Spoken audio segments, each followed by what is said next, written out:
Is this thing on? Hello, hello.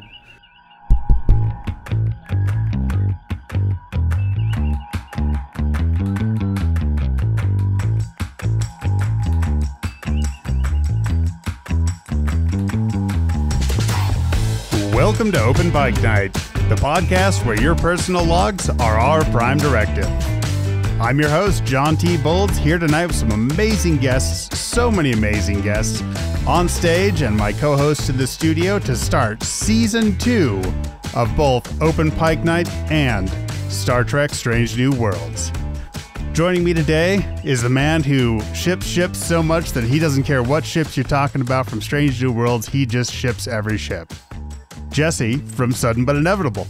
That's right, I've got my ships together, and if you hear a slight buzzing in the background, don't pay it any mind, it's just every bone in my body.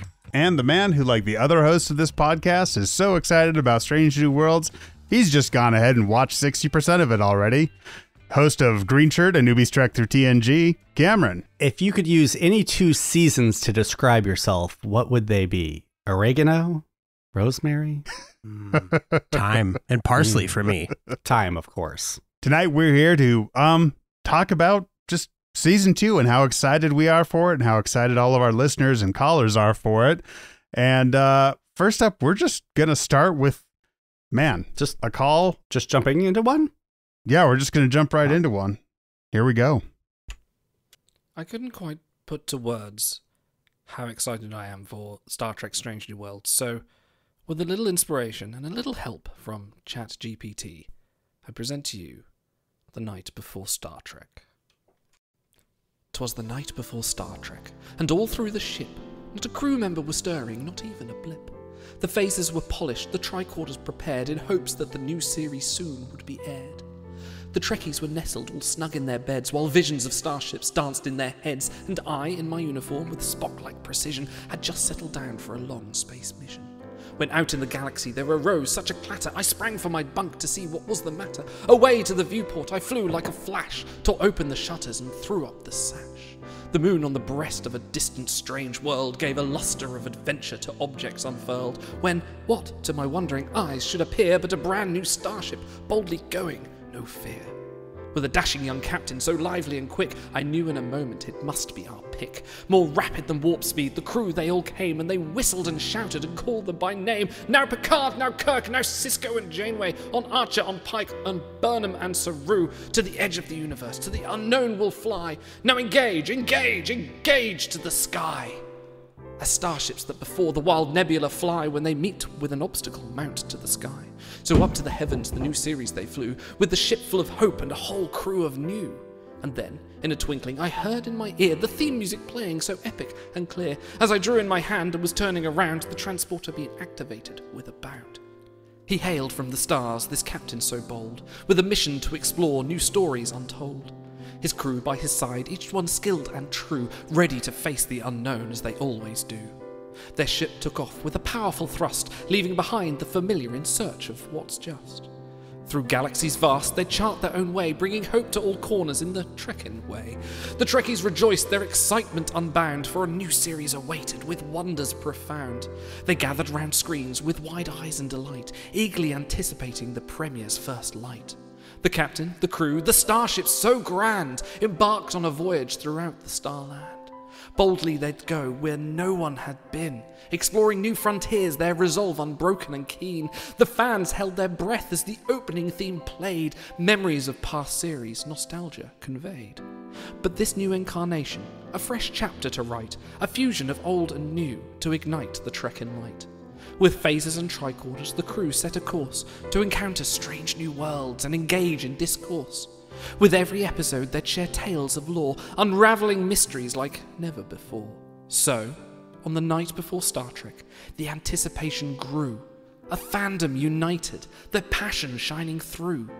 In the vast universe where imagination takes flight, a new Star Trek series was born to thrill and excite.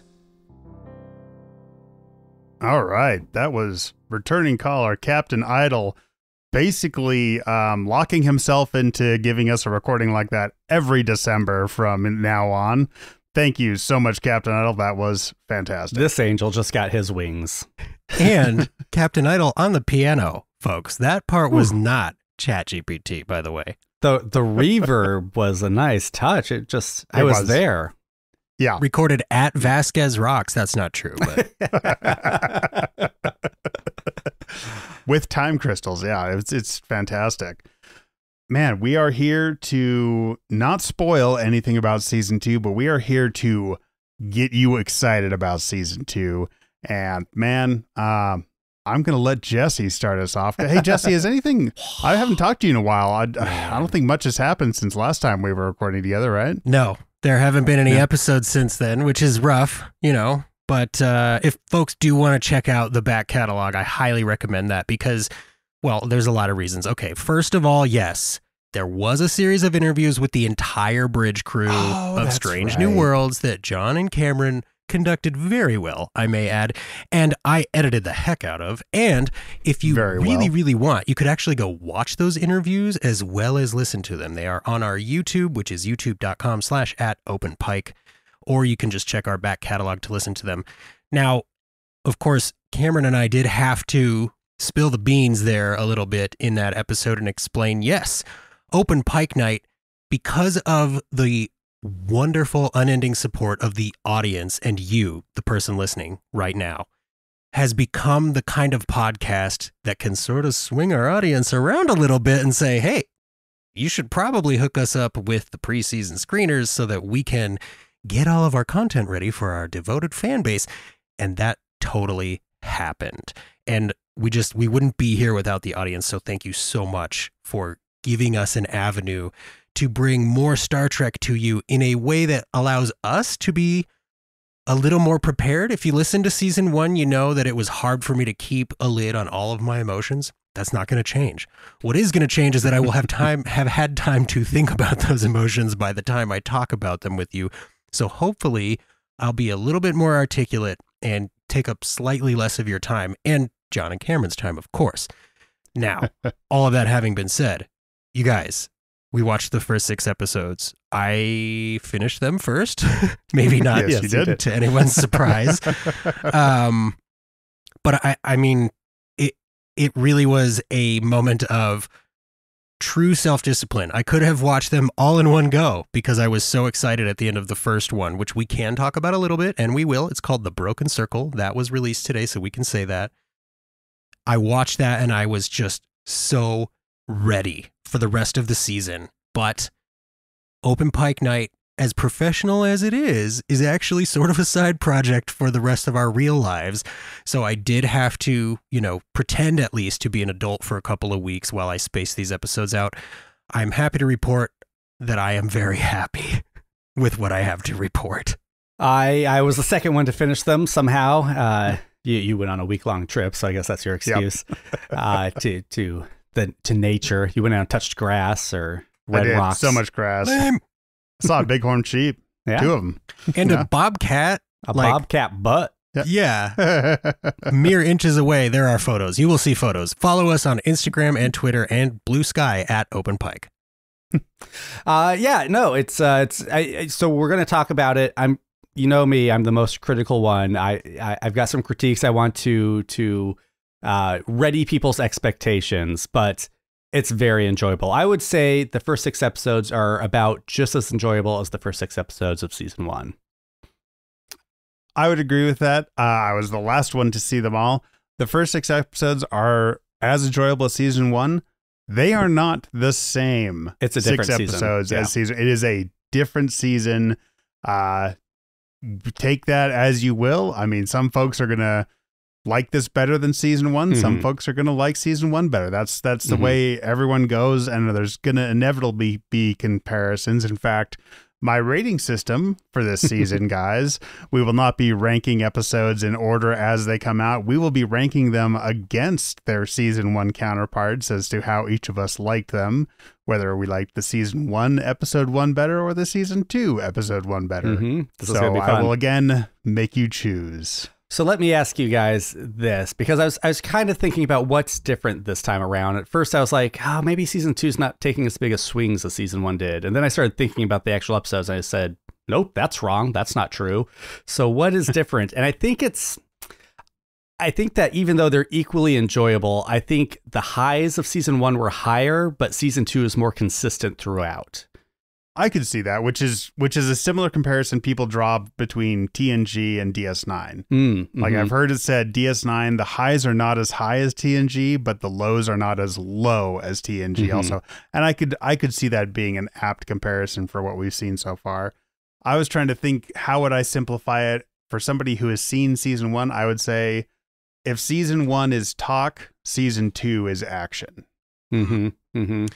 I don't know what the hell either of you watched, because every episode for me it's not like, oh, that's the thing I wanted, right? Like it's I didn't even know I wanted this, and I am loving it. Like there's a confidence, I think, in season 2. That's the biggest difference that I noticed, is that season 1 is gorgeous. It's well made. I mean, you know, I love it. I raved about it for months on end, even after it was over. But season 2 has the confidence of a set and a crew that went in knowing the people love what we did in season 1, and they are not afraid to use that confidence to go to some really strange new places. Cameron, I figured you would be the most excited. Like you're like, I want more worlds. Like, spoiler alert, there's more worlds. Like there's a lot in this that I feel, and we will get to the calls, but there's a lot that I think are going to be in these calls and that have been in our calls in the past, that people say, give me thing X, or, you know, set thing Y up in this way, that is happening. And I am over the moon. I have complaints about this season, but I may end up saving them for the actual episodes themselves. But they're not deal breakers, folks. Surprise. No. Well, I mean, like every Star Trek, we've said this crew is great. These actors and characters are great. It's a hangout show. As whatever problems I have with an episode, I'm always enjoying myself hanging out with this crew in this universe on this ship. And I do feel, to your point, Jesse, I see the thing about the confidence. I feel like the writers and actors really know the characters now, and they're doing some very interesting things with the characters. I think Spock is a highlight this season. They've like really narrowed in on how they want to use him. And yes, it feels like old school TOS Spock, but just kind of a little sharper, a little brighter, a little more, you know, modern. And I think they're nailing that. Yeah. And it's funny because in our first episode, our episode 1 episode for season 1, we described it as a very confident opening for a show. But yeah, this blows that out of the water. And I'll predict now that the season 3 episode 1 is going to be even more so, because that will be the first season that is shaped not only by actual fan reaction to the show, but I mean, may somewhat be shaped by, you know, things like the writer's strike, things like that going on. So I think I wouldn't be surprised to see season 3 even blow this out of the water. Well, let me ask you guys, since you brought it up, John, I mean, do you guys feel you could tell the season was written before the first one aired, that it was in a bubble, so to speak? Because we've talked a lot about that and the pros and cons that could come from that. So I personally haven't seen anything where I was like, oh, this is a hedged bet, or like, oh, this is well, if season 1 character X doesn't go well. Everything that I feel I've seen so far has been a direct expansion of season 1, which obviously is to be expected, but like there haven't been any turns or changes to me that felt like a misstep, if that makes sense, right? Like we're seeing different sides of these characters, definitely, but there hasn't been something yet where I've gone, I don't think that fits. And I haven't seen, there's actually a rug pull. I think it's a little bit of a rug pull in episode 2 that I was thinking, oh, this is affected by real world circumstances. And then they're like, nope, it's fine. Like, so I really enjoyed that personally. I don't know that there's anything that I could say that I could point to that goes, you know, they were in the bubble, as you put it. At first, until I reminded myself that this was still an untested crew as far as fan reaction went. At first, I was a little confused with some choices they make in the first 3 episodes, and I realized, oh no, this is them actually, like Jesse said, they are developing these characters beyond what we've been used to in other Trek. some people are going to be like, well, this doesn't seem like so-and-so in season 1. It's like, yeah, it is so-and-so. We're just seeing more of them. We're learning more about them and getting the time we get to with them. Which, I mean, with some of these characters, we already know more about them than we did from characters in TNG that we were with for 7 years. Yeah.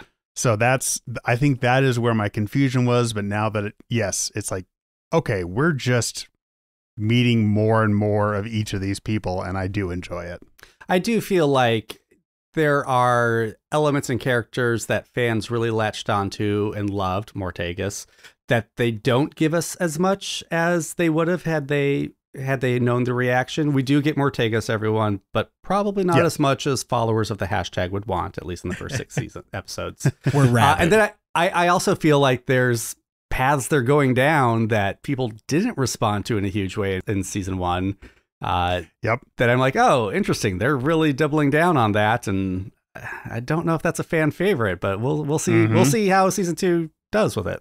And I'll personally say right away, that's the kind of show that I want. I want the kind of show that goes, yes, we know that wasn't well received, but it's great for the story and it makes sense for, thing X or whatever it is. We're going with it and we have reasons. Like, I don't know what the term is for that, but like, I don't want too much fan influence on a show, if that makes sense. No, I mean, it can certainly be a negative, for sure. Yeah. For sure. But I have seen stars and writers, much like those you can find in our back catalog, say things to the media like, yes, we pay a lot of attention to the fans. Stuff from the fans gets picked up. Like I mean, that's literally where the show came from, right? Like, people saw these people in disco and went, give them a show.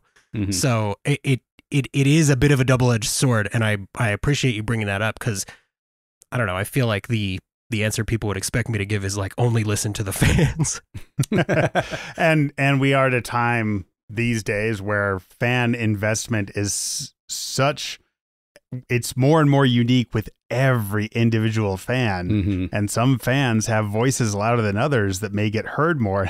It's like, hey, the thing you're saying you want, you are the only person who might want or invest that kind of energy into these characters. And it's like, yeah, we're, the showrunners, at the end of the day, the showrunners are a group of people and their decisions are what run the show. Yeah. So what John is saying is that you really need to get behind the hashtag Mortagus for season 2. You guys, when I'm on Twitter promoting that hashtag, get behind it seriously. That's right. Yeah. Let's do it. John, yes, to your point, I think one thing we do have to let people know about, maybe just ready those expectations, is if you were hoping to jump into season 2 and just get like a regular Star Trek yarn with this ensemble crew right away, be patient. Be patient. Yes. I won't give away any details, but episode 4 is really the first time we're going to get that. It's a little more unique storytelling before that, so just prepare yourselves. Yeah. The way that I put it in our secret chat was they realized in season 1 they've got a cast full of stars.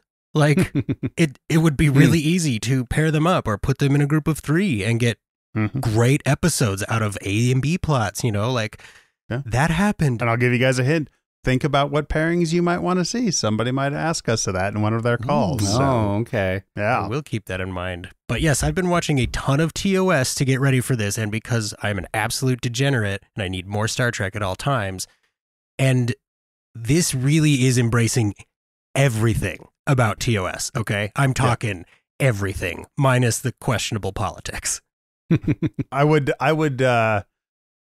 if as you started to watch season 1 of Strange New Worlds, you notice, we're doing like an episode per character as we get into this series and into this season, I would say more expect as we get into season 2, this is a type of episode for each episode. Absolutely. It swings back and forth on what each episode is, but that doesn't make it bad by any means. Now, before we get to the calls, I have one question for you guys. That's very episode specific, but it's not detail specific. Do you think a person who didn't watch season 1 of Strange New Worlds could start at season 2, episode 1 and get it? Like, oh, okay, I get it, and now I'd like to check out season 1. Because I really personally feel like this first episode is almost like not another pilot, but it's like here's what our show is. If you're not, I don't want to give too much away, but it feels to me like a showcase. Like, look at all these shiny toys we have. Well, like 80% of the shiny toys. I think someone could. Yes. I do think like there's a big element missing from episode 1 that is not emblematic of the show.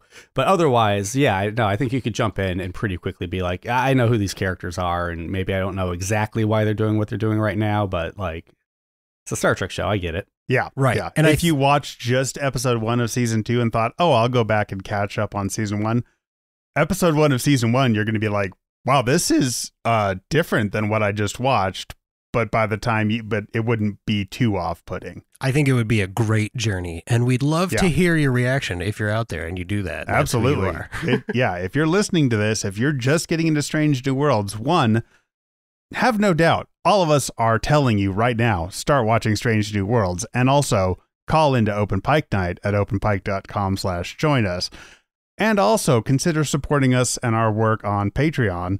It is a great way to make a small investment to keep independent Star Trek podcasts coming at you, where we talk to some pretty big stars and have some pretty big guests and have the most amazing listeners and callers. So check out Open Pike Night on Patreon, and thank you to our 25-minute set patrons, Mark, Pam, Shatterhand, and Steve.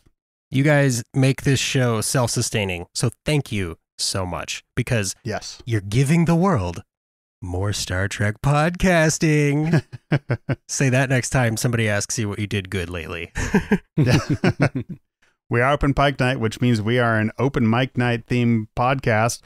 You can also send in Star Trek jokes if you ever want to, but it also makes us a call-in podcast. And we, speaking of fan investment in characters, have a couple of calls back to back here from some fans and some patrons. Hey guys, it's Tessa. I have been thinking all day about what I want from season 2, and I've got a list that's about a mile long. But to keep it shorter than that, what I want more than anything is for season 2 to make Strange New Worlds be a full reboot. I think that there's no way that the series can continue being what it is and being so great and having so many people of color and women as a cast, and then have it be believable that TOS is what comes next. I think that this show has done a phenomenal job of giving us an incredible cast and a likable crew. And I think that if they don't do a reboot, that is going to be their biggest downfall. I don't want to say goodbye to any of these characters. I want them to stay. There's not a single member of the cast that I would feel okay about leaving the show at this point. Also, I hope for Christine and Erica to be dating, but that's a given. Bye, love you guys. Hi boys, it's Venus Botortegas on Twitter, and as for things I'm excited about for season 2, obviously I'm excited for more Erica Ortegas. I'm excited to see the characters that we've grown so attached to. Everyone is. What I really want, even though it's extremely unrealistic, is not ship content or anything like that. I want Strange New Worlds to be a reboot or a different universe or an alternate timeline, whatever. I know that directors and producers have said it's not that, but I feel as though there is no satisfying way to go from the diversity and characters in Strange New Worlds to the diversity in characters in TOS in a way that is in any way satisfying or really fair to the characters. There's no way to give them a satisfying send-off or like a good ending knowing that TOS comes next. And I don't think it's fair to sacrifice these characters just for the sake of TOS. I think that we've been introduced to these characters that are so deeply rich with their lore, and I would really miss them. I would really miss what they stand for.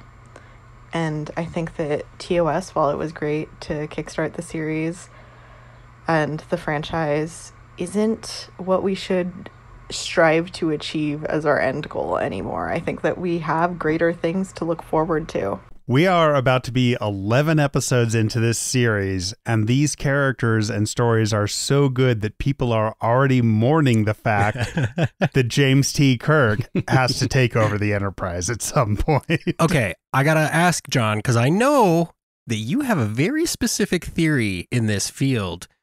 I think this is a place where you should tell folks what you think they should do if they were to exit Erica Ortegas from this show. I do have a specific theory, and it occurred to me as I was watching the new trailer and obviously reading press for this. We know there is a Lower Decks crossover. We know somehow there is a bridge between the Cerritos crew and the Pike Enterprise crew. And I'm just saying, if Mariner and Boimler can go one way, Ortegas could go the other way. And she could end up on the Cerritos crew. Well, I mean, she'd get her own ship, but sure. Hopefully she would get her own ship. But I think if they wanted to, make room for, there's Sulu, there's Chekhov, there's some folks we know are coming down the pike. We do have a door that's opening, and I hope they don't forget that when the time comes for those characters to continue their stories. If it's that or getting killed, send them to Lower Decks. Mm-hmm. I'm there for that. And I hear Venus and Tessa 100%, and I will go one step further and say I'd be fine if this canon replaced TOS canon. If they go, okay, now James Kirk is Paul Wesley, and here's his show in 10 or 15 years, and everything he does replaces what Kirk did, I'd probably be fine with that. Because you know what? TOS is still going to be there. You can still go watch TOS if you really need to. And there's some great stuff in it. Like I said, I've been devouring TOS. The high concept stuff, is really, really good. It's limited by the time that it came out, which is totally fair. Everything is. This will be someday, right? Oh, yeah. But I'm totally here for that. I would be totally fine with that. Star Trek is known for alternate timelines and messing with canon.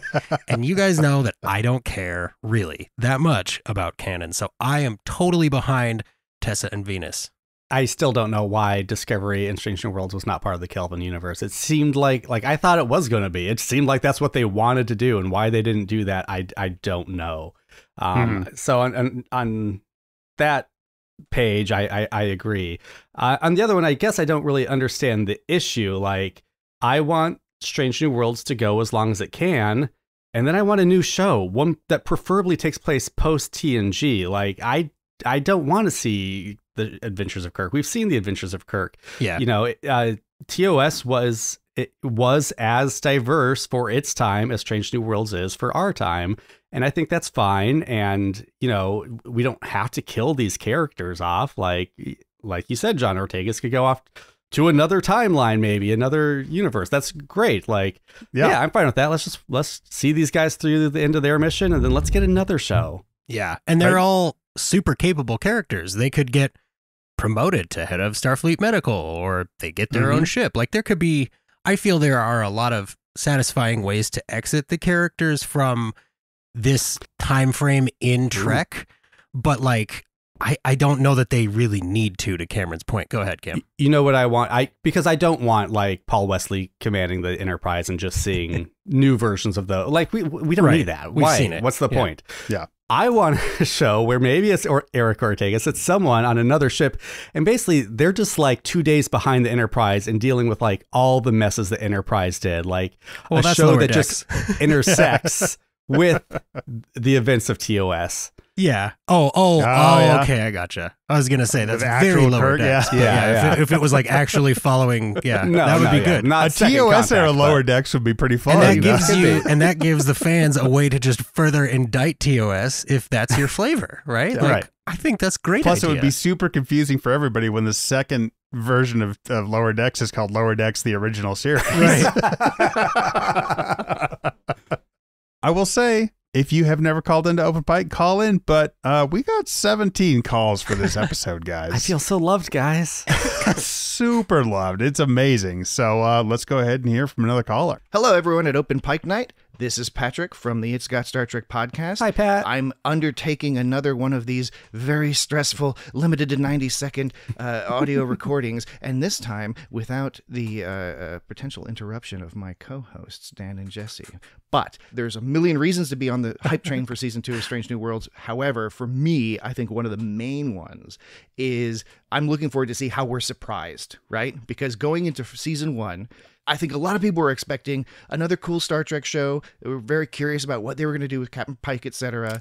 But the writers, the actors, the producers, the production design, they really surprised us in so many ways with the unexpected plot developments, characterizations, all sorts of stuff they did that was just so pleasant, so fun, and I'm looking forward to more of that in Season 2. Yes, there's a lot of things to follow up from Season 1, so there's a lot that we're expecting, but I'm really eager to see what unexpected stuff this production team throws at us. So looking forward to the show, looking forward to your coverage of the show, so here's to another great season of Star Trek. I totally made it under time, I think. I could dilly-dally for another few seconds. Open Pike Night's not as much about dilly-dallying as we are. We're known to be chronic dilly-dalliers. All right. Yeah. We got a little dilly in us. You can dally my dilly any day, Patrick. Absolutely. Yes, and thank you so much for the call, Patrick. And I got to say, if you're not listening to It's Got Star Trek, seriously, just get on it. They're out every week, even the weeks when there is no new Star Trek, which is weird to say nowadays, because for a while there it was a new Star Trek. There were sometimes 2 new Star Treks a week. Yeah. So, but seriously, it's one of those shows that really does make you feel like you are in a room with your friends talking about Star Trek. You feel like you're part of the conversation. It's personally one of my favorite Star Trek shows, and I'm on a Star Trek show, and so are these guys. So like, it's very, very good show, and you should definitely check it out. Now, Patrick, to your point about the production, I remember when the Elysian Kingdom dropped, we're all like, this is the Emmy episode, right? Like, give them all Emmys, give the production designer an Emmy, give the costume designer an Emmy. Supposedly, I guess because of the date that aired in 2022, it wasn't eligible for the Emmys last year, but it is eligible for the Emmys this year. Oh. So if you see Bernadette Croft on Instagram or somebody posting a For Your Consideration post, definitely reshare that, like it, comment, do all that stuff, because guys, we gotta help this show win some awards. Now, to your other point, Patrick, about the surprises, dude, there are totally surprises. Like even in the first Have episode, zero fears. yeah, I was like, okay, I'm surprised. Like the chat between the three of us became unintelligible pretty quickly, so we've moved it around a few times. But yeah, the surprises are heavy and hot in Season 2. Absolutely agree. You're gonna love it, Patrick. Let's go a little further from home and hear from our next caller. Hello, Open Pike. Thanks for having me on the show. I'm not Isaac. I am Jack. I'm from 2 Minute Trek. This is the start of my talk. This was an intro. Go. I am so excited about the next season of Strange New Worlds. Season 1 was great. I loved it so much. That was about the time I was really getting into Star Trek as well. So that definitely helped it because, wow, it was amazing. And I'm just so excited to see what's going to happen with the Lower Decks characters. Like, I love Lower Decks so much. It's such a good show just to lie down on the couch and just watch. It's just so hilarious and just great to find new references that you didn't watch the first time. And I feel like the chemistry between, like, Mariner and La'an could be really funny. Like Mariner being really annoying, and she can be like, I'm here just to battle the Gorn to avenge my family. And she can be like, ooh, cool Gorn stuff, that ended ages ago. And then and I feel like Boimler could be really good with like Spock. Like, oh my god, it's really Spock. I finally get to meet him. I've got so many pictures of him and stuff. So I would love to know what you're excited for and what you would think. And I'll see you next time. Thanks for having me on the show, guys. All right, Jack, thank you for calling in. I'm going to get on a soapbox here for a minute. If you, for some reason, are listening to this, but also don't like Strange New Worlds or New Trek, you need to listen to Jack's call again, because if you're only TOS purist, he was you back in the day.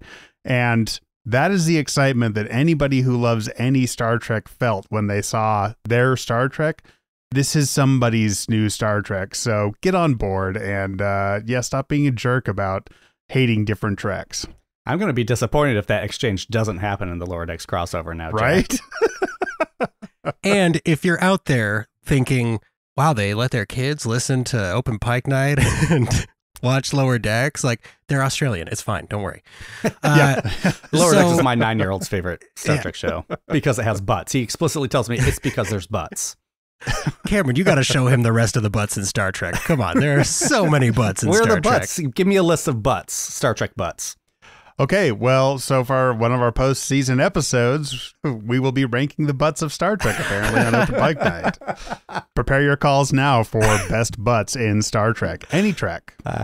We got to make this happen now. But do yourself a favor and check out 2 Minute Trek and Unplanned Trek. Those are two very good shows by two very supportive folks, and we could not appreciate them more. Indeed. They've written songs for us, guys. Jack, I'm excited about your call. I'm excited about your show. I'm excited about your passion, and I'm excited about the crossover episode. We didn't even get to see that one, so we won't be experiencing it until, well, can't say until you do because you're halfway around the world, but right until everybody else does. Yeah. We got quite a good Trek podcast community around us, so let's hear from another member of that. Hey guys, it's Jessie from Crusher Convo, and I just have a couple of things that I wanted to mention. First off, the two things I am most excited about in Season 2 of Strange New Worlds is, one, seeing Carol Kane as the new engineer. I am a huge fan of her since her Taxi days, and I cannot wait to see her rock it on the Enterprise. And two, getting to see Ortegas again and seeing where her story goes. I mean, hashtag Mortegas, right? I can't wait. My question for you guys would be, what was your favorite guest to interview over this last year? And please don't forget us little people as you guys continue to warp into the Star Trek stardom. Thanks, guys. Thank you for calling in, Jesse. Let's start with Carol Kane. Yeah. I was super excited for her, too. Yes. Big Carol Kane fan. No one gets kicked in the balls yet. Sorry, we don't get any Scrooged callbacks, but maybe in the last 4 episodes. Well, people get kicked in their attitudinal balls, sort of, you know. Okay, a little bit. all right. She is Carol Kane, and she is Carol Kane. So, definitely, you're not going to be disappointed. Yeah, I wasn't sure about her for about the first minute she was on, and then quickly was like, oh no, I'm 100% on board with this character now. Yeah. It's fun to have because it's not a character we've seen a lot of in Trek. It's not a type that we've gotten a lot of. And I think she is the right performer to bring it and to just, it's at first I was confused, but it's like, no, this is really refreshing to see. Mm-hmm. Well, and anybody who listened to our Season 2, like, Theories and Queries panel that we did live at Fan Expo Portland will know that we were kind of hoping for some friction with that character and the other characters because she is there to, as we know, to replace Hemmer.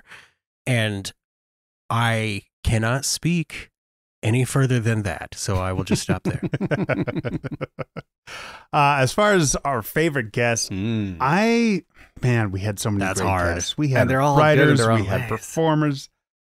I'm gonna have to pick Dr. Aaron McDonald. There was just something about that interview. It was fun. It was nerdy. It was inspiring to me. But man, it's not like there's a broad distance between, finishers in that race. It's nose to nose all the way through. It probably depends on the day. I think, which day you ask. But for me, it has to be Melissa Navia. She didn't have to come on our show. Like we hadn't had interviews before that, she didn't have to support us on social media and retweet our memes and things like that, even though she was the star of those memes at Tom Paris's expense. I just like that interaction was not only meaningful for us, right? Because it was hugely meaningful for us, and it was door opening, world shattering, paradigm shifting level meeting for us. And I, as a fan, was just overwhelmed and continue to be overwhelmed. But to know that she connected so deeply and in such a meaningful way with so many other people over maybe not Star Trek, or, you know, how Star Trek helped them through a specific part of their life, I think is, to me, that's a huge gift that she gave to the world. And we got to like tie the bow on it, right? Like we got to go, here you go, guys. It's shiny. She's had some time to think about it all. And I just, that will go down in Open Pike Night history for me, as well as my personal history forever. I mean, that was, there's nothing more I can really say about it.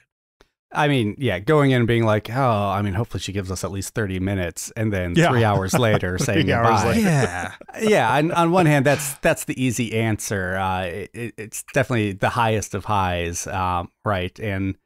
But at the same time, there's a lot of stress going into that. It was our first interview. We didn't really know how well it would go. We didn't know how much time we'd have. We didn't know what she'd be like. And she made it super easy. I mean, within 15 minutes of talking to her, we were pretty much at ease. But still, like, it was a very high functioning 3 hours. Yeah. I think so. I'm going to go, just to give a different answer, like maybe like just the most easygoing, the biggest surprise. It's kind of a toss up between Rong Fu and Jennifer Hui. Oh God. Just because, so fantastic. Because they were smaller roles, and I hadn't seen as much interviews with them. We didn't really know what to expect, especially Jennifer Hui. I think I told her, like, yeah, I just knew you from Christina. I thought I don't know, are you going to be meek and nervous the whole time? I don't know. But no, they were just both so warm and easy to talk to and funny and insightful, and their stories were really interesting. And yeah, I think those were just two like really delightful surprises, and just a blast. And again, we talked to the showrunner, Henry Alonso Myers. We talked to writers. We talked to Davey, Akela, Onitra. Congratulations on being a staff writer this season. Onitra's up there. Yeah. I loved her story. Nami, the composer, Dan Janot. Nami was great. Yeah. Dan, it is really hard to pick one. Like, I want to go back and listen to each one again right now. But we're going to have to go to another caller because, again, our amazing callers flooded our inbox this week. So here we go. Hi, Open Pike Night. This is Angie. I loved your ask of the Strange New Worlds cast and crew this past season to give a one-word teaser for Season 2. I really appreciate the not-too-spoilery fun and discussions generated by that request. So, you can guess my question. Now that you have seen some of Season 2 yourselves, what would each of you give as your one-word teaser? Thank you so much for all the fantastic interviews and hype. I'm looking forward to Season 2 with all of you. Live long and prosper.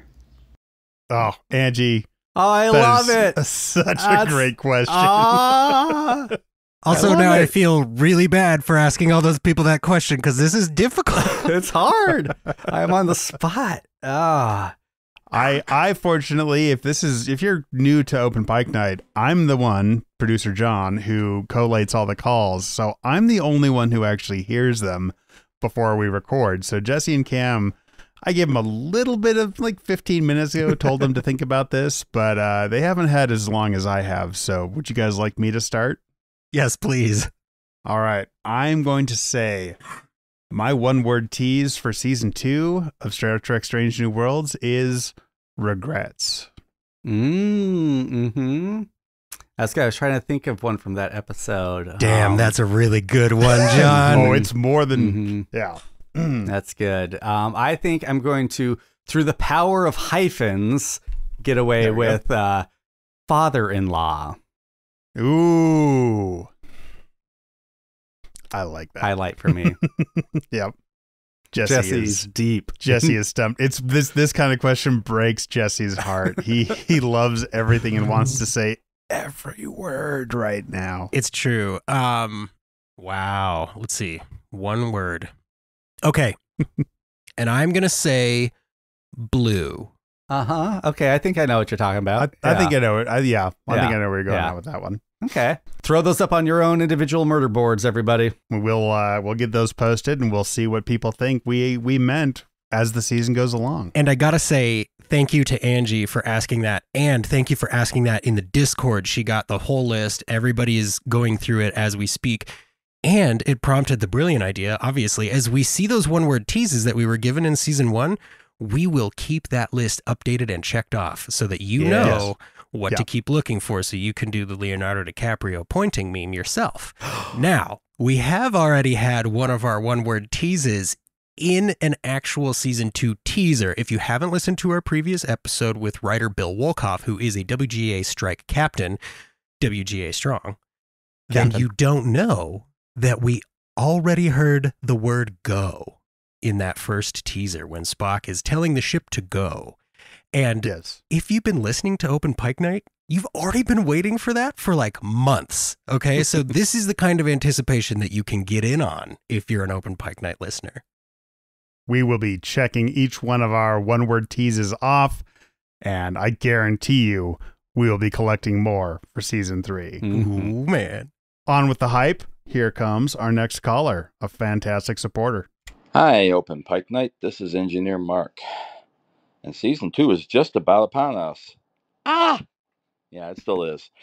And so is, just as much, your show coming back on with more reviews of the episodes and all the fun that entails. Something I am very much equally looking forward to. Mainly, you guys came along at a time in my life that could have been, well, very dark. And then, of course, our mutual fan interest, Melissa Navia, came along with a link to the Anitra interview and, well, pointed me right at you. And now, my friends, there's been a lot more since, and, well, I am very happy to be along for the ride. Thanks so much for being, as Cameron once put it, my emotional support pod. It's been a lot more since then. It's been very fun, and I'm looking forward to much more fun as we go along. Thanks for being here for me, and I will continue to be here for you guys.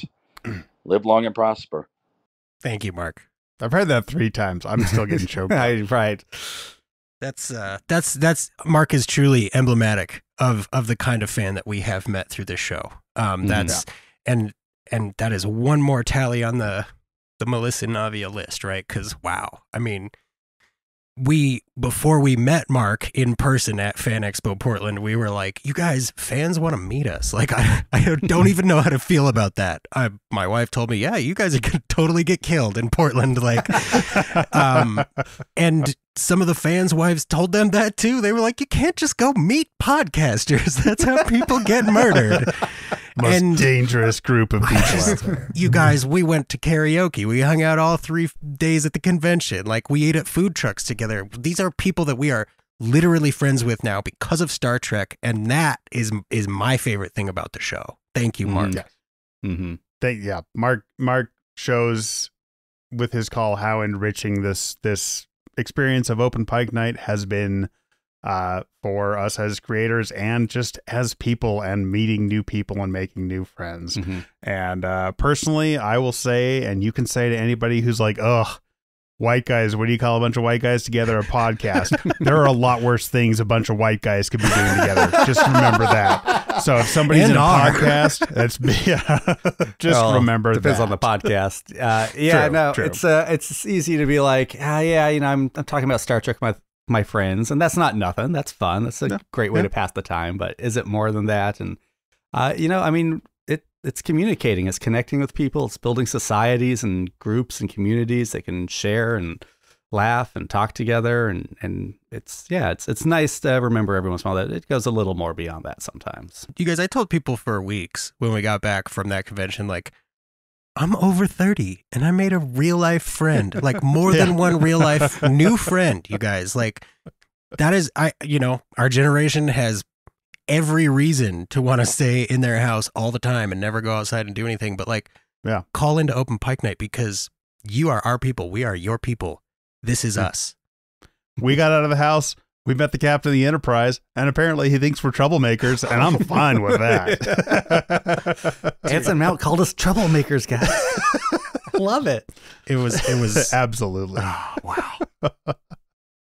All right. Thank you very much, Mark. Thank you. Let's hear from another fantastic fan. Hi, Open Pike Night. It's Mariah. Your prompt this week was for feelings about Strange New Worlds, and I have a lot of them. So here's some. First of all, quietly dying of anticipation over here.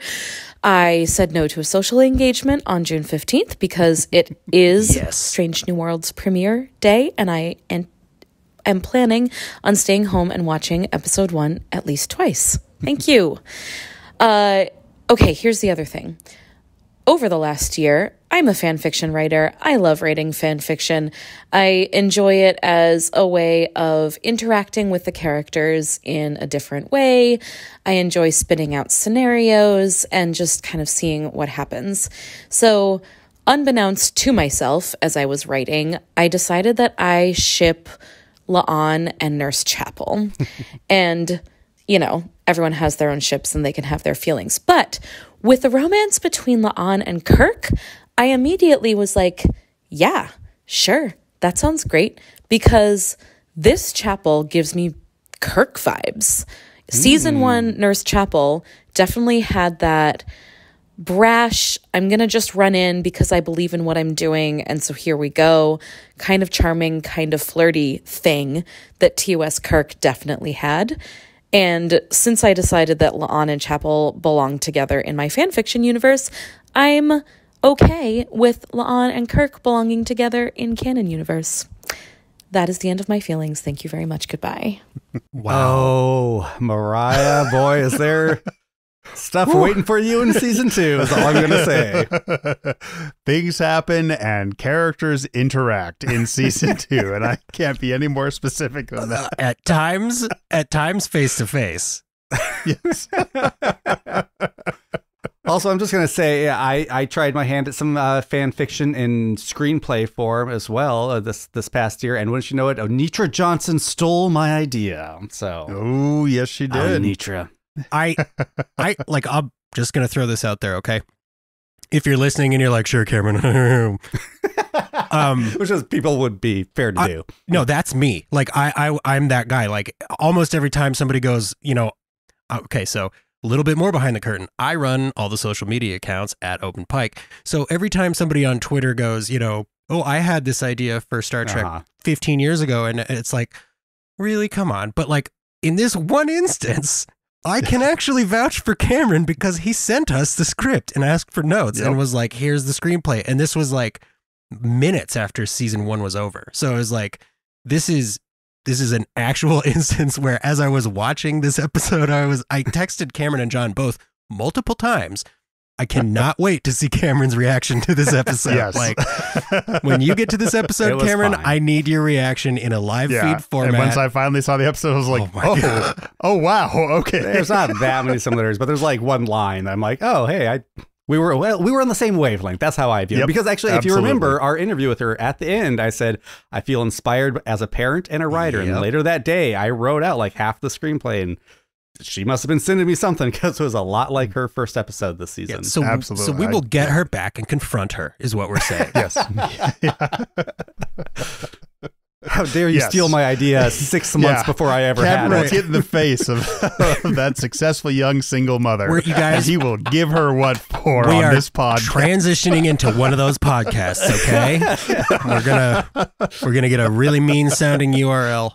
No, but one thing I do have to say about Mariah's call, because wow, it's clear that you are a wordsmith, and I really, really love that you're looking for justifications to feel great about a thing, as opposed to like, that's not what I wrote, I'm pissed, I'm not going to watch this. Like, that means the world to me, because those fans are there, and I just don't get them. I don't hate them or anything, I just don't understand them. So to hear that there are so many people out there that are like, here's the reason I could like this, and now I do, is like, man, that's how I am. I appreciate that. Thank you, Mariah. And as a fan fiction writer, if you rely on canon as part of your inspiration, have no fear. You will have plenty of new character information in this season. We meet these people again and again, deeper and deeper. Go on to our next caller. Hello, Open Pike. This is Kelly Zent-Georgi, or Auntie Podal on Twitter. I'm still fascinated by the sneak peek video of Star Trek Strange New Worlds Season 2 that was released back on Star Trek Day on September 8th, 2022. In the video, as told by Lieutenant Ortegas' voiceover, the Enterprise is returning to Rigel 7. In the original series Star Trek, they visited Rigel 7 in their unsold pilot The Cage, and again in Season 1 in the two-part episode The Menagerie. Spock and 2 other crew members were injured, and 7 crew members were killed. Also, we've seen Talos 4, which the original Enterprise visited after Rigel 7, in Star Trek Discovery Season 2 episode, If Memory Serves. I'm curious as to why they are returning to Rigel 7, as the video indicated, and why they are returning disguised as Kalerans, the ferocious warriors. Also, thrilled that Paul Wesley is returning as James Kirk, curious how that happens, and extremely hopeful that some type of relationship is established between James Kirk and Spock. The dream of Spock never dies. Thank you, Open Pike. Best wishes for Season 2 podcasts, and hailing frequencies are closed. You know, the words we can't say outnumber the words we can say right now. But I can definitely say it's always great to hear from Kelly. And it's great to know the fact that we can hear from Kelly is because we worked with Kelly to get her voice on the Open Pike Night Stage. If you want to call in and you are not quite sure how, reach out to us at any of our socials or our email, openpike@gmail.com, and we'll help you out because we want to hear from everybody. And Kelly, that's the greatest you've ever sounded. I have reason to believe you learned how to record on your PC as opposed to your phone, and wow. And yes, all I can say to everything you said was yes. Like a lot of yes. And some wow. And there's some, oh my God, just wait. Well, let's see. We theorized a lot about Rigel 7, and I'd say we were all wrong, but I was very pleased with what does go down. I think that is perfectly put. We were all wrong, and yeah, watch Strange New World Season 2 as it comes out. So good. And as you're watching Strange New World Season 2 and listening to Open Pike Night like you do, if you need just a little bit more like individualistic flair per episode, that's fine, because guess what? Since we have access to these screeners, that means that we can write written reviews ahead of time and then publish them on the day they become legal to publish. So definitely check out openpike.com because there are going to be written reviews there as well. Before we get on to our next call, I do want to say specifically thank you to Lee at Paramount Plus. Working with her has been fantastic, and she has absolutely been instrumental in helping us get these screeners and helping arrange our press junket. And also, I'm pretty sure thank you to Anson Mount for that. But yeah, I just really want to express specifically, Lee, thank you very much for your help. And on to our next caller, whose voice, strangely enough, also sounds pretty good. What is up, Open Pike Night? It is Julian from your friends over at Strange New Pod. On behalf of all of us, we just want to say we were so excited a couple of months ago doing our wants and don't wants of Season 2 of Strange New Worlds. The hype is so real. Cannot wait to see what you guys do this season. We definitely hope to get together and do another collab, but here we are. It is Strange New Worlds Season 2 time. In the words of Captain Pike, hit it. Have a great season, guys. We'll see you later. Oh, yeah. We're going to do another collab. Yeah. That's right. Yeah. I think, us being, the top 2 premier Strange New World podcasts, I think we've got to have a Top Gun style volleyball match against each other, right? Like just shirtless, greased up. No? We need to to figure out which Comic-Con we're going to be doing that at.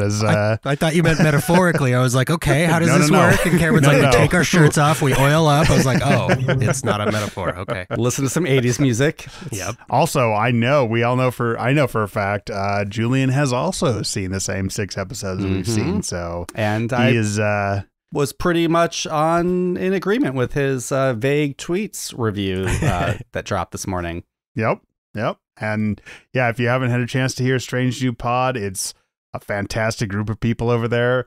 And like you said, collab was super fun. We're definitely doing another collab with those guys. And they have, we have a Discord, right? Like we have a Discord. They have the Star Trek Discord. They have a fantastic Discord. Yeah. If you want to talk to people that love Star Trek and are dedicated to every moment of it, go to their Discord because that's where those people are. I will say their live streams, holy cow, they're like nonstop live stream watch along. Yes. of all different Star Trek episodes. So if you want to just go and see what episodes they're chatting about, you'll probably find one being chatted about right then as people are watching along at home. Thank you for calling, Julian. Everybody over there at Strange New Pod, we hope you have a fantastic season 2. And yeah, we will see you soon. Here's another returning fan favorite. Hey, Open Pike Night, hopping on the hype train for season 2 of Strange New Worlds, and I'm just excited for everything. There are so many possibilities. I'm especially looking forward to the Lower Decks crossover and standalone storytelling with character continuity throughout the season. I really like getting back to that Star Trek. And just on a personal note, I want to thank you, Open Pike Night, for everything that you've done, John, Jesse, Cameron, to create a vibrant Trek community around this show. And thank you for your support. One of my favorite memories, in addition to the Crusher connections, as Cameron coined them, was just being on your podcast last season and getting to talk to you about Star Trek and seeing your excitement and your enthusiasm and the great way that you've carried that over to interviewing all the creatives and stars and everyone. So thank you for that great work and for encouraging me to dip my toe into the strange new world of podcasting when Jessie with an I asked me to co-host Crusher Convo with her. And that's been a blast, and your support there and throughout the Star Trek community is so appreciated. So thank you, gents. And I will ask this question. What, in one word, sum up what you think about season 2 so far, since you guys got the screeners? So I know you've been asking that question to the actors. I'm throwing it to you. I can't wait for season 2 to kick off. Another great year of Open Pike Night and Strange New Worlds. Live long and prosper. So it's not quite a one-word tease, just one word of how we feel. I'm going to cheat and do 2. Ooh. Not together, just I feel like there's different things going on. So I think 1 is characters. Season 2 is very focused on characters. Also, I think what I'm getting from all of it is, I don't know if cinematic's the right word, but movie-like. I'm going to say movie-like. Yeah. They're trying to make mini movies here for y'all. I, again, had a little extra time to think about this because I heard this question earlier today. And for season 2 of a TV show, you know what word popped into my head? Original. So that's how I feel with what I've seen so far. Mine is a short phrase that I think really encapsulates how I feel about all the episodes individually and as a whole. 1 through 6 of season 2, which is so effing Star Trek. Like it really is. Everything that you as a fan ascribe as a positive thing about Star Trek is here. It's all here. There is nothing that I have gone, oh, I would really like blank though. Like I'm 100% satisfied as far as like the Trek of it, right? And that's before we get to the writing and the characters and the actors and all of that stuff, which we will get to episode by episode, but so effing Star Trek. And Michelle, thank you again for your support and for your true passion. Like John and I have called into or been on a Crusher Convo episode. Michelle and I were recently on friend Marcy's Idle Ride podcast talking about the end of Picard season 3. Yeah. If you hear the words Crusher podcast and assume that it's like pure fangirling, I got news for you. It is not that. It is it's not just that. It's that. Yeah, it's that. And then it is like truly deeply personal analysis of meaningful character relationships. Yeah. Definitely check out Crusher Convo. I don't know if you guys do this, if you have like a listener in mind when you think of our listeners in general. And it could just be because Michelle has been listening to Green Shirt for a long time. She's a long time Twitter follower of us over there. But like when I think of our listeners, when I'm wondering like, what would our listener think of this or that? I picture Michelle. She's my generic listener identity. Yeah, you're the face of the show in Cameron's head. Exactly. That's what I'm saying. And if you're listening to our podcast and you're thinking, man, this podcast talks about a lot of other podcasts, it's because we have made friends with a community of so many great Star Trek podcasts, and there's so many different flavors.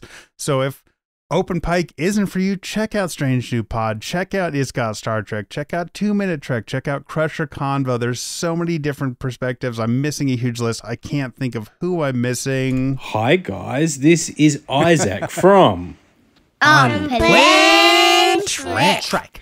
Now, we're really excited for Season 2. Season 1 was the best Season 1 we've ever had. We've just come after Season 3 of Picard, which is the best season of anything ever, and we're ready for some new content. So bring it on, Strange New Worlds.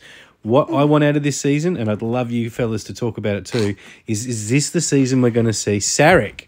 Now, we know he's about, because we saw him in Discovery, which is set at the very same time, or a couple of years before, what we're seeing now.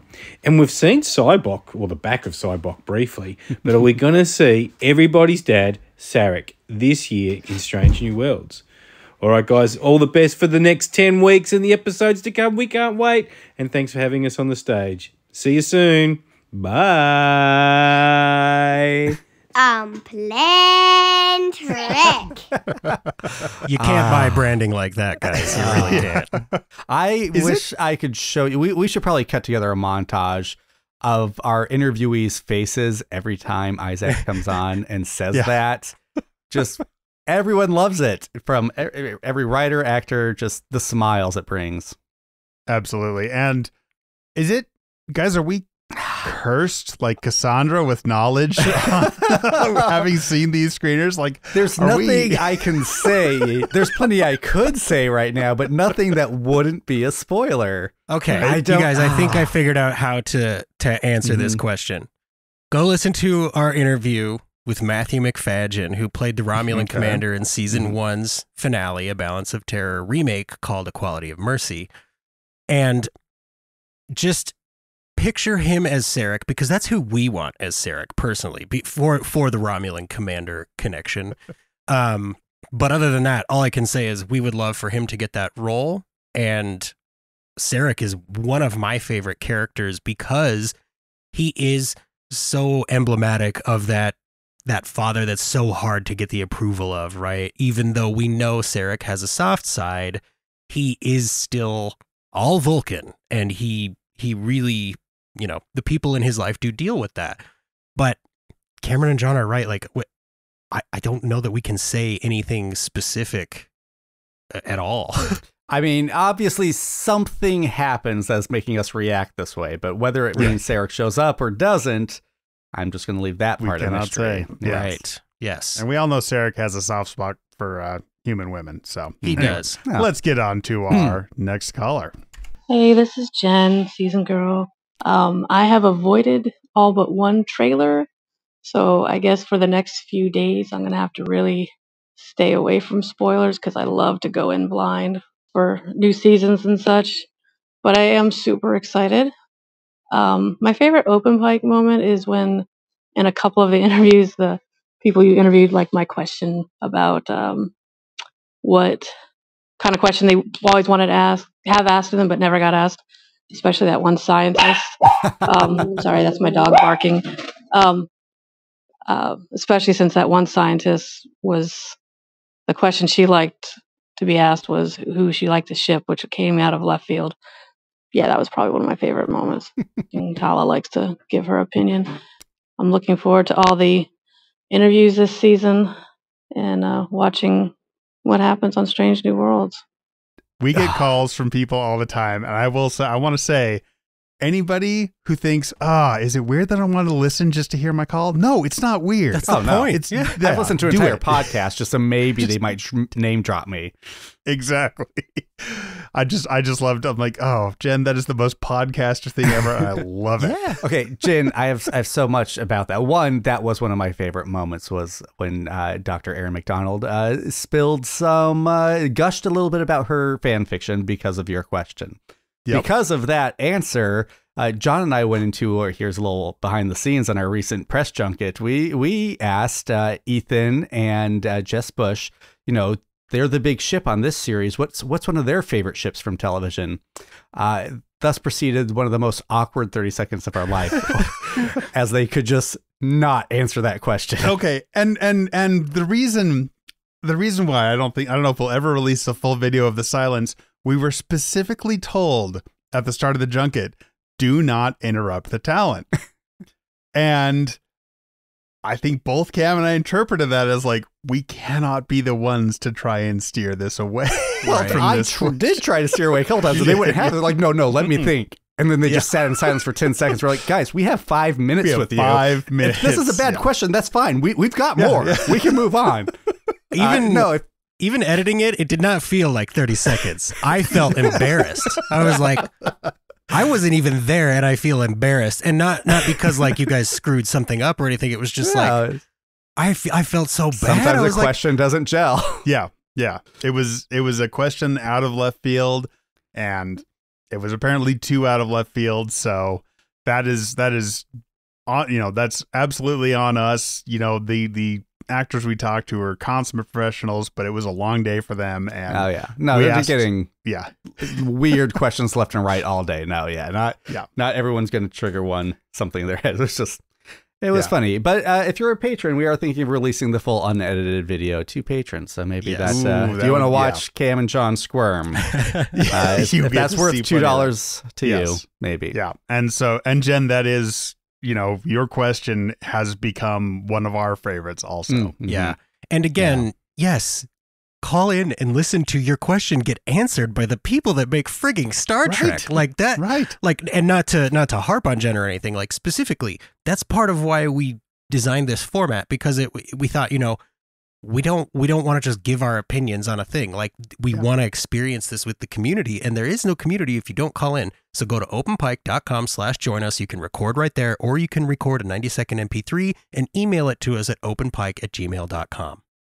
And I will say this personally, as the editor, you don't have to send us a perfect clip. Send us your thoughts with pauses, with uhs and ums, and I will clean it up. I will make it more radio friendly, just like I do with every one of us. When you hear our podcast, you're not hearing us talking normally. I am chopping. I am not rearranging words. I don't do that, but I'm cleaning up the way we sound. So I'll do it for everybody. Join our Patreon. You can watch the full unedited video and you'll see plenty of ums and ahs. Yes. All right.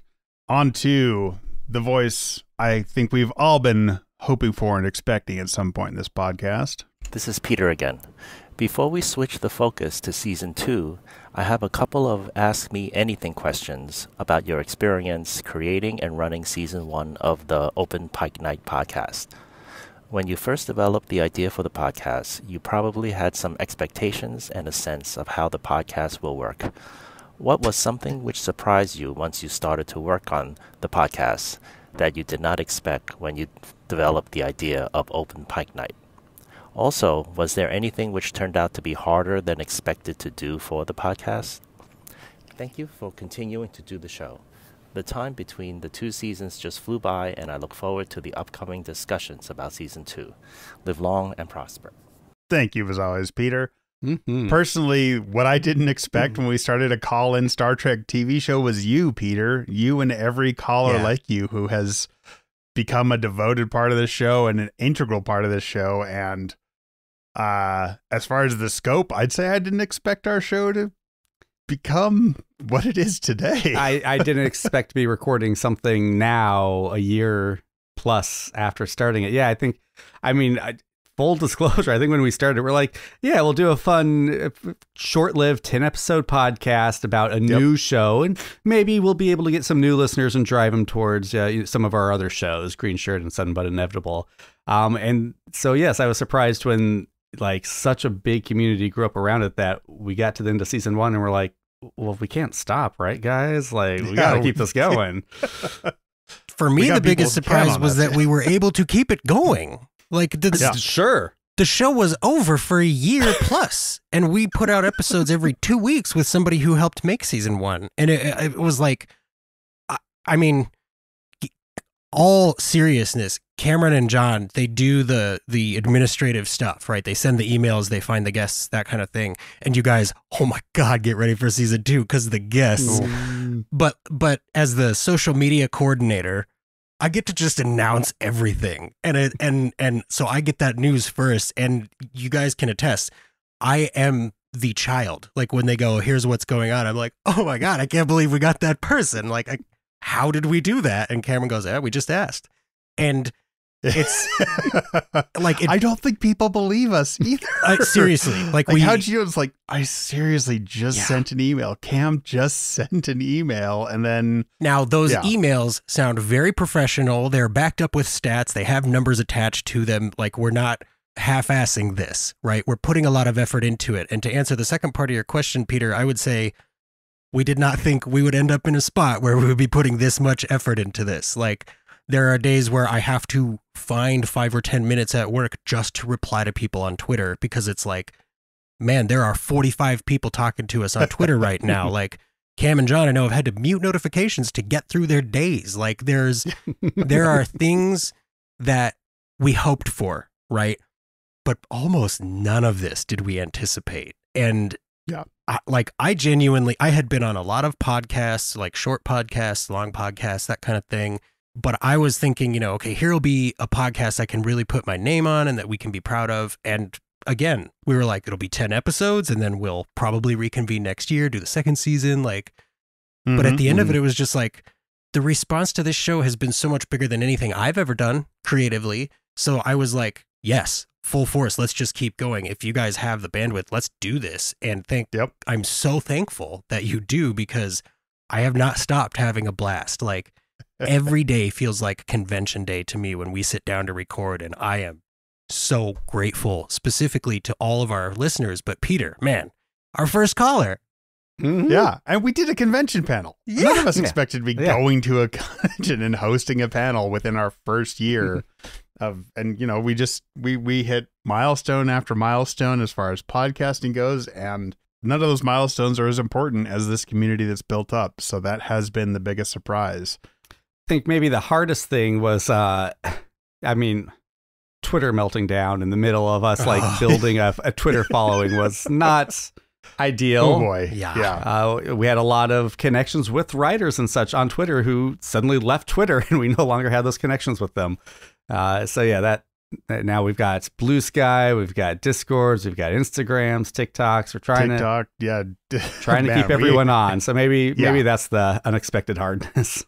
It is. And for me, another unexpected thing was that I guess I didn't expect to enjoy the level of effort, right? Because it's a lot of freaking effort, you guys. And I never feel exhausted. I'm never like, I need a day off from this. I mean, those happen because of real life, but I'm never at a spot where I'm like, Open Pike Night stuff. I'm constantly in the chat just trying to talk about Star Trek, even when we're not recording. So it's like, a day job, so I can't do Open Pike Night. Seriously, exactly. It has become my other baby. Yeah, and we remind ourselves regularly. It's like, hey, real life takes precedence, but at the same time, Mariah was right. Put real life on hold for Star Trek. So it's a very confusing way to look. Well, it's because it's part of our real life. What now. would Mariah do? Yeah. That's the question. What would Mariah do? There we go.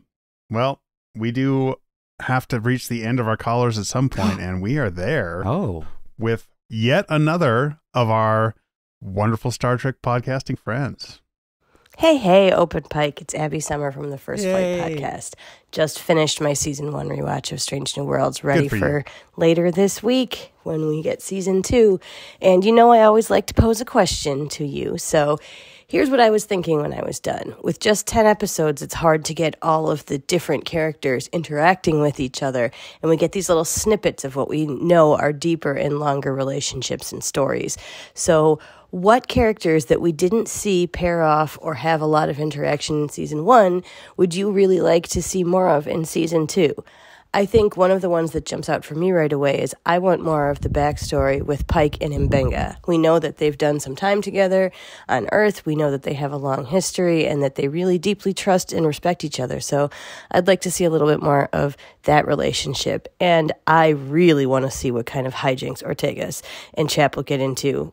I mean, we've heard some references to stories, so I want those fleshed out. So what about you guys? What dynamic pairs would you like to see in season 2? Hope all of you and yours are well, and can't wait to chat more about this season in the upcoming weeks. All right, Abby, thank you for calling in. First thing, Abby, the runtimes in season 2 are so long. Oh my God, you're going to be so happy. Now, So long. I will say, to answer your question, I want Erica plus blank. I'm any pairing with Erica is good with me. I can say that I'm getting a lot of those in season 2, and I really appreciate that. We do know that she is present throughout season 2. To touch on your point, I know we get a lot of Erica and Pike, but I want to see more of them outside of the bridge. I want to see what they're like, on downtime or away missions. I can agree with that 100%. And I can say, keep your eyes open for the other dynamic you're really excited for, because it's totally there. So for me, from the episodes that we haven't seen, I really would love to get some more of La'an with Una. I really like their dynamic, the sort of, rescuer and rescued, but now she's totally capable of taking care of herself. So it's like, now they're just equals and they're friends. And I really loved their time playing Enterprise Bingo together. I would love more Una and La'an personally, as a secondary answer to Erica Plus. Yeah. I know that people have been on the train for a long time with this relationship, but I finally understand. I would love to see more Spock and George Samuel Kirk absolutely need to have some more interactions. I mean, they work in the same department. He's his boss. Spock is his boss. Yeah. Like, I want to see them working on problems together. I want to see them hanging out together. I was like, come on, you guys. I get it now. I am a Spark shipper. Well, John, I'm not going too far from you, and everyone knows I loved Sam Kirk and Uhura's relationship at the beginning of season 1, and then Himmer just waltzed right in and stole her mentorship from him. I want more Sam Kirk and Uhura, and boy, do I get stabbed in the heart. The other one I want, to your point, Abby, is Mbenga and Chapel obviously also have a history that goes beyond the beginning of season 1. So I'd like to see more of them, and that you don't have to wait long for. Yeah, that's true. Guys, I feel like we need to re-record this episode tomorrow, but full of spoilers that we don't release it till like after episode 6. There's so many things we should I have just wanted to spoiled say, stuff, and then you could have bleeped it out, and then we could have released the uncensored version at the end of the season. I have gone back and screenshot the email with all the embargo details in it like 9 times. Because every time I get on Twitter, I'm like, oh, I'm gonna wait. No, I don't know if I could say that. Like, let's see. What do I say? All right. So what was there? Okay, guys. You. Yep. Totally lots. I did not expect to be such a in season 2 than we or to make the willing decision to right. Yeah. So and I know it's not probably real. Man. All right. Well, guys, this felt like a party. We got so many calls. I loved it. It's like it was almost like a Twitter chat, but here vocally, and it felt live. With more than 188 characters. I don't know how many characters you get. This was depends fantastic. on if you pay. I going through the emails. I just kept clicking download on the clips. I'm like, man, do we have enough time for this? Damn right we do. Figure it out. We always have time for you guys. Now, speaking of you guys, there are some things we do have to tell you about. Now, if you've listened to the show before and you happen to be a patron, you know that there is a patron giveaway going on for a very cool signed apron. It's signed by Anson Mount and Ethan Peck. It says Kiss the Quaff, but it looks like it says Kiss the Goif. There's a whole thing. Anyways, you can enter to win that apron just by becoming a patron at any tier, the $2 tier, the $5 tier, whatever works for you, you will automatically be entered to win that apron. Now, initially we had set a goal for a number of patrons that we wanted to hit before we gave it away. For a couple of reasons, chiefly among them being that's technically illegal, we're going to change the giveaway a little bit and put a deadline on it, which makes it not illegal. So we're going to give the apron away at the end of season 2. If you have become a patron at any point between when we became the kind of show that had a Patreon and the end of season 2, you will be entered to win that signed apron by Anson Mount and Ethan Peck. Now, Captain Pike and Spock, where you can wear their names while you grill. The next thing that you need to know if you want to be part of the show is how to get your voice on the show. Go to openpike.com/join us. You can record right there, or you can record an MP3 of 90 seconds or fewer, roughly. John will edit it if he needs to, and send it to openpike@gmail.com. If you want to follow along with us in real time as we're freaking out on social media, just search @OpenPike. Whatever your social media is, @OpenPike is our handle there. Follow us on Instagram, Twitter, Blue Sky, TikTok, Facebook, literally wherever you can think of. YouTube. Go follow us there @OpenPike. We rely on our listeners and our callers, one, for support on Patreon, but just for this is what our show is listening to calls from people who love Star Trek Strange New Worlds. Or you know what?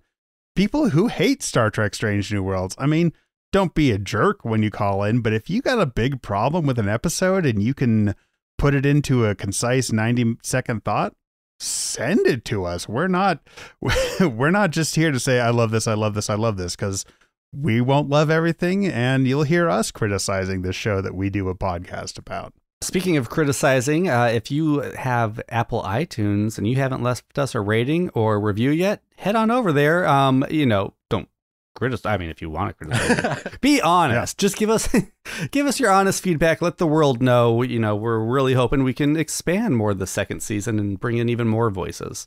And that's the best way to do that. It really is. It's important to Apple Podcasts. Their rating and review system is the most important way to get podcasts heard by more people on the planet right now. That is the way to do it. A 5-star rating is great. A 5-star rating with a review is even better. Write a few words of support.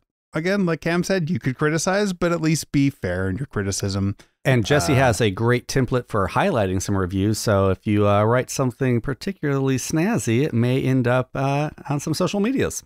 It's true. Because we may not love every second of Star Trek Strange New Worlds, but we love you guys. We love our listeners. We love our fans. We love our callers.